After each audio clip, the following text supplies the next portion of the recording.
Alright, ladies and gentlemen, welcome to the AAR. This is a new webinar that I'm starting.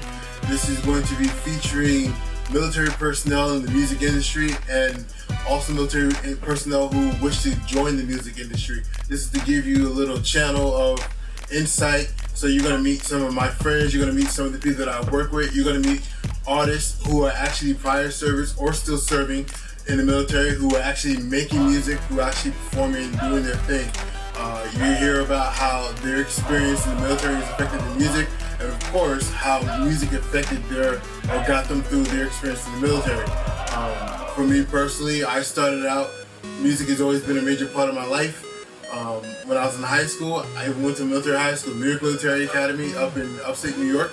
I was in chorus, I was in marching band, I was also on a drill team. Followed right into college, I got into doing more music, and then military life took over. It kind of put music on a side burner as like a pocket dream, something that I always wanted to do, but just never knew how exactly to get into it. After I finished my command as an Army officer, I decided, you know what, this is something I could pursue, because I never thought that having a command as an Army officer was possible. See what else I can make happen. So after my command, I went to school to become an audio engineer, did my internship, and then from there, opportunities just kept opening up. So here's a little insight of what some of the stuff I've done since I've been out of the military and I've been in the music. So I started my own production company called Ice Rights Production Incorporated, and it was just really for myself as an engineer to make myself a more professional brand, and then to also develop artists and develop acts. So feel free during any time to hit me up, Google chat, and most of it's possible because of the structure, the time management skills I've learned in the military, but then also the military gave me that experience to go out there and challenge myself and become better and become my own competitor to make me drive forward.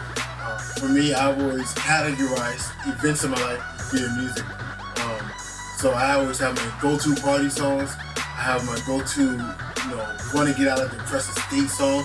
I want to get out and get amped, either doing PT, doing a workout, or just get that energy up for the day. That's how music has affected me while I was in the military, and now I'm on the reverse side where, some of my military experience is going to be affecting my music. Most of my music is very pattern-based, very cadence-based, because when I used to do those 6 to 12 mile road marches or ruck runs, I was making music in my head, and you'll start hearing some of them. In fact, the intro you heard was probably one of the first ones that I've ever written. It's a simple one, you hear it. You guys have all sung that song during PT at one point. So that's how now it's starting to bleed back over. Now that I'm on the civilian side, it's bleeding into my music.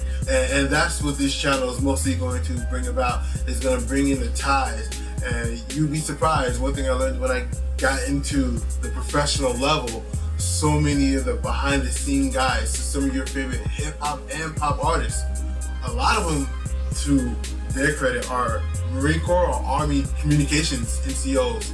It was very interesting how many people have been through Fort Gordon that have Grammys and platinum plaques in the walls.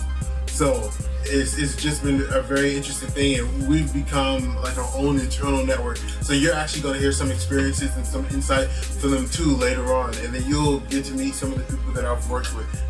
Thank you for coming to check out my channel, and I'll see you on the next episode.